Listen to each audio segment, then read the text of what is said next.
Biasa dipanggil Ochansa dari kelas 2025G dengan NPM 2010-3287, program studi pendidikan guru sekolah dasar. Pada kesempatan kali ini saya akan menjelaskan tentang masalah sampah plastik yang ada di lingkungan sekitar. Di Indonesia masih banyak ditemukan pemakaian plastik yang merupakan salah satu material digunakan untuk kemasan sekali pakai. Namun sayang, pengelolaan sampah plastik di Indonesia belum dikelola dengan baik. Salah satu penyumbang masalah utama dalam pencemaran lingkungan, baik pencemaran tanah maupun laut, adalah sampah plastik. Masalah ini timbul dikarenakan sifat sampah plastik yang tidak mudah terurai, butuh ratusan tahun bila terurai secara alami. Yang pertama, apa itu sampah plastik?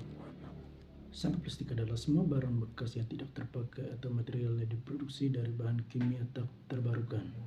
Sebagian besar sampah plastik yang digunakan sehari-hari biasanya dipakai untuk pengemasan. Jadi kantong plastik juga masih sering dipakai sebagai tempat sampah organik yang akan dibuang ke tempat pembuangan sampah. Dari situs UN Environment, bahan kimia yang digunakan untuk membuat plastik digunakan untuk membuat plastik biasanya berasal dari minyak, gas alam, dan batu bara. Sejak tahun 1950, sampah plastik yang diproduksi mencapai 8,3 miliar ton, dan sekitar 60% plastik berakhir di tempat pembuangan sampah atau tercecer di lingkungan alam. Secara tidak sadar, penggunaan sampah plastik mungkin sudah menjadi banyak orang. Saat berbelanja, kemasan dan kantong plastik juga menjadi alternatif yang praktis, mudah didapat. Bagi para pelaku industri, bahkan plastik juga relatif murah dibanding material lainnya. Yang kedua, kebutuhan plastik dan produksi sampah. Kantong plastik masih menjadi isu pembicaraan penting di dunia pengelolaan sampah. Harganya yang relatif murah, mudah digunakan, dan gampang diperoleh membuat kantong plastik telah menjadi bagian dari hidup manusia.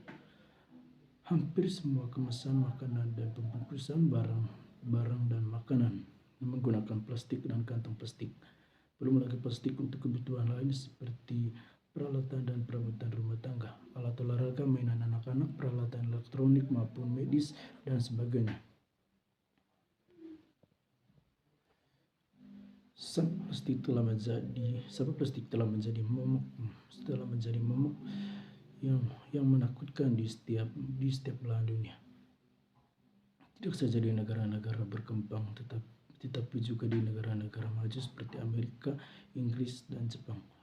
Penggunaan material plastik saat ini di negara-negara Eropa Barat mencapai 60 kilo per orang atau per tahun, dan di Amerika Serikat mencapai 80 kilo per orang, sementara di India hanya 2 kilo per orang. Menurut data statistik permasalahan domestik Indonesia yang menduduki peringkat kedua sebesar 5,4 juta ton per tahun atau 14% dari total produksi sampah adalah jenis sampah plastik yang mampu menggeser sampah jenis kertas yang terdiri dari peringkat kedua menjadi peringkat ketiga dengan jumlah 3,6 juta ton per tahun atau 9% dari jumlah total produksi sampah.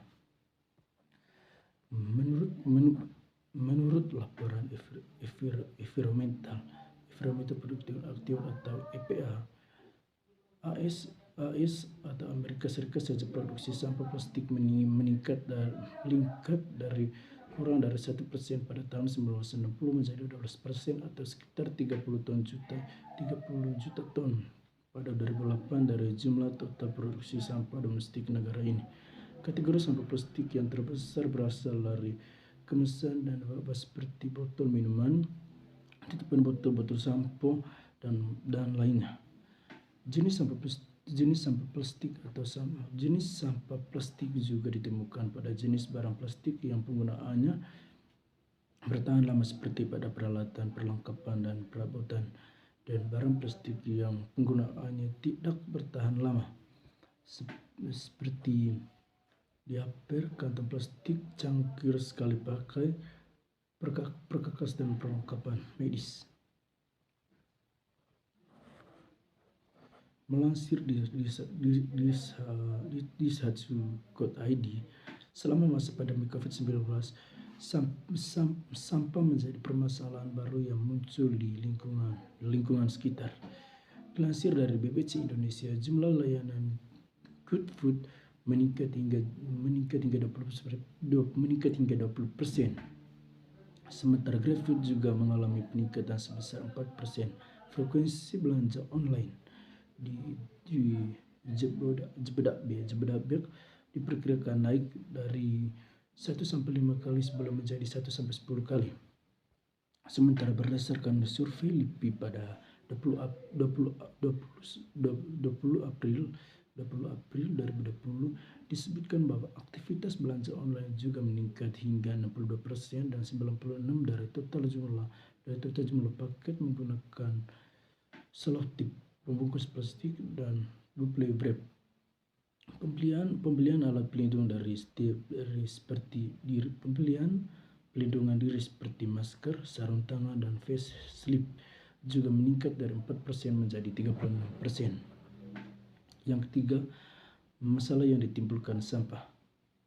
Sampah plastik membawa dampak negatif yang luar biasa bagi kehidupan manusia di lingkungan.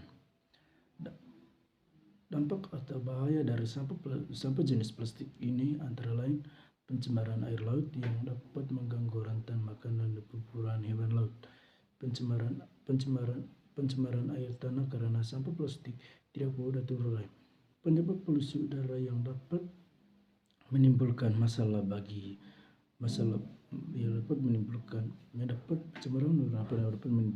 masalah kesehatan manusia, menimbulkan racun karena memproduksi plastik menggunakan bahan kimia beracun. Biaya penanggulangan dan pengelolaan sampah plastik sangat mahal dan dapat menurunkan pendapatan negara dari sektor perlindungan. Yang ketiga, solusi terbaik untuk mengurangi sampah plastik. Langkah terbaik dalam mengurangi sampah plastik adalah menggunakan bahan organik yang lebih mudah terurai. Yang perlu dibiasakan di masa pandemi ini adalah membawa peralatan makanan yang terbuat dari stainless steel dan kayu untuk mengurangi penggunaan sampah plastik. Misalnya sendok plastik yang merupakan salah satu sampah dari alat makanan plastik sekali pakai. Beberapa kebiasaan kecil yang dapat mengurangi potensi sampah plastik antara lain membiasakan masak di rumah. Dengan membiasakan masak di rumah biasanya mengurangi potensi penggunaan sampah plastik, apalagi di era digital seperti saat ini, dengan anggapan lebih praktis dan lebih hemat waktu. Banyak yang memesan makanan siap saji. Banyak orang yang memesan makanan siap saji dan pasti dikemas dengan bahan plastik. Sadarkah Anda bahwa dengan memesan makanan siap saji justru akan menambah sampah plastik? Selalu membawa tas belanja atau good food bag saat bepergian. Saat ini sudah banyak minimarket atau supermarket yang tidak menyediakan kantong plastik untuk belanja. Selalu bawa tas belanja atau good food bag meski tidak niat untuk belanja.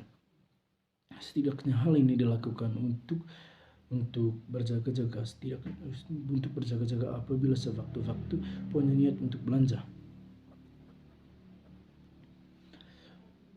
Belanja dan ukuran yang lebih besar, misalnya membeli minyak goreng kemasan 1 liter